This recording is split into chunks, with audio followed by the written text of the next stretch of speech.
नमस्कार दोस्तों, tax season के यूट्यूब चैनल में आप सभी का फिर से स्वागत है।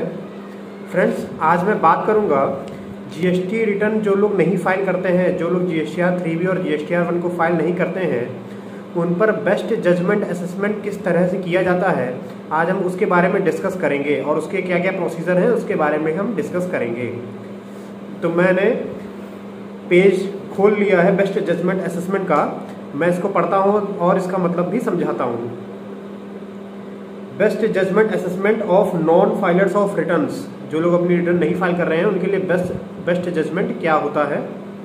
If a registered taxable person fails to furnish the return under section 39 और 45, अगर कोई रजिस्टर्ड टैक्सेबल पर्सन है और अपनी रिटर्न्स को फेल हो जाता है फर्निश करने में under section 39 and 45, even after the service of notice under section 46, section 46 की नोटिस सर्व होने के बाद भी, यानी कि अगर आप रिटर्न फर्निश नहीं कर रहे हैं तो पहले आपको सेक्शन 46 में नोटिस आएगा।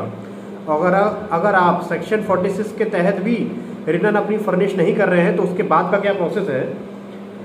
The proper officer may proceed to assess the tax liability of the said person to the best of his judgement, taking into account all the relevant material, यानी कि जो प्रॉपर ऑफिसर है वो assessment proceed कर देगा tax liability का, जो भी उसके पास नॉलेज है या भी जो भी उसके पास प्रीवियस रिटर्न है उसके इंफॉर्मेशन के बेसिस पर वो आपका टैक्स लायबिलिटी को असेस कर देगा। The proper officer may proceed to assess the tax liability of the said person to the best of his judgment, taking into account all the relevant material which is available or which he has gathered, and issue an assessment order। देखा दोस्तों आपने, तो ये line यहाँ पे बोल रहा है कि प्रॉपर ऑफिसर के पास जो भी पिछली इंफॉर्मेशन है या जो भी इंफॉर्मेशन उसके पास अवेलेबल है, चाहे वो ई वे बिल से रिलेटेड हो या दूसरी पार्टी का उसके पास कोई बिल आ गया हो, तो उसके आधार पर वो बेस्ट जजमेंट को इशू कर देगा।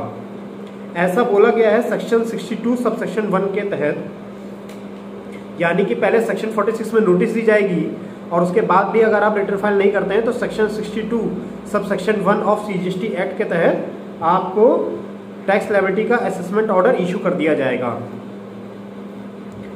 Superintendent of central tax has been designated as proper officer for the purpose of best judgement assessment under section 62 subsection 1, यानी कि सुपरिटेंडेंट ऑफ सेंट्रल टैक्स को डेजिग्नेट किया गया है एज अ प्रॉपर ऑफिसर ये बेस्ट जजमेंट का assessment करने के लिए।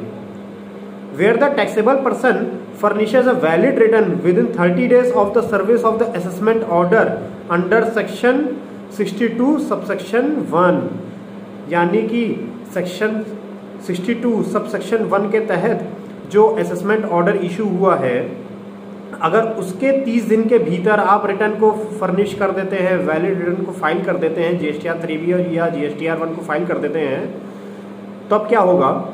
The said assessment order shall be deemed to have been withdrawn, ये असेसमेंट ऑर्डर मान लिया जाएगा कि ये विड्रॉ हो गया है अगर आप 30 दिन के भीतर आप इसको रिटर्न को फाइल कर देते हैं।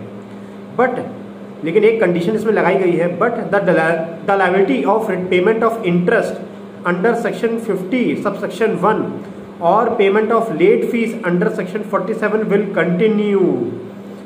बहुत बड़ा ये लाइन है कि आप पे ऊपर जो असेसमेंट ऑर्डर है वो तो विड्रॉ कर लिया जाएगा, लेकिन रिटर्न को लेट फाइल करने पर आप पर जो इंटरेस्ट और लेट फीस है वो कंटिन्यू की जाएगी। ऐसा बोला गया है subsection 2 of section 62 of CGST act के तहत। Even if such best judgment assessment is made, payment of interest and late fees is still payable। Best judgment का ऑर्डर होने पर आपके ऊपर इंटरेस्ट और लेट फीस की लायबिलिटी तब भी बनी रहेगी। आइए आप इसके प्रोसीजर के बारे में जान लेते हैं। असेसमेंट ऑफ नॉन फाइलर्स जो अपनी रिटर्न नहीं फाइल कर रहे हैं उनका असेसमेंट कैसे होगा। The order of assessment of best judgment of non-filers made under subsection 1 of section 62 shall be issued in form GST ASMT 13, यानी कि जो असेसमेंट का ऑर्डर है नॉन फाइलर्स के ऊपर ये इशू कर दिया जाएगा in the form of GST ASMT 13 issue करके, और ऐसा लिखा है सबसेक्शन 1 ऑफ सेक्शन 62 में। And a summary of shall be uploaded electronically in form GST DRC 07। जो समरी है वो अपलोड कर दी जाएगी इलेक्ट्रॉनिकली इन GST DRC 07 में। ऐसा बोला गया है सब rule 1 of rule 100 of CGST and SGST rules के तहत।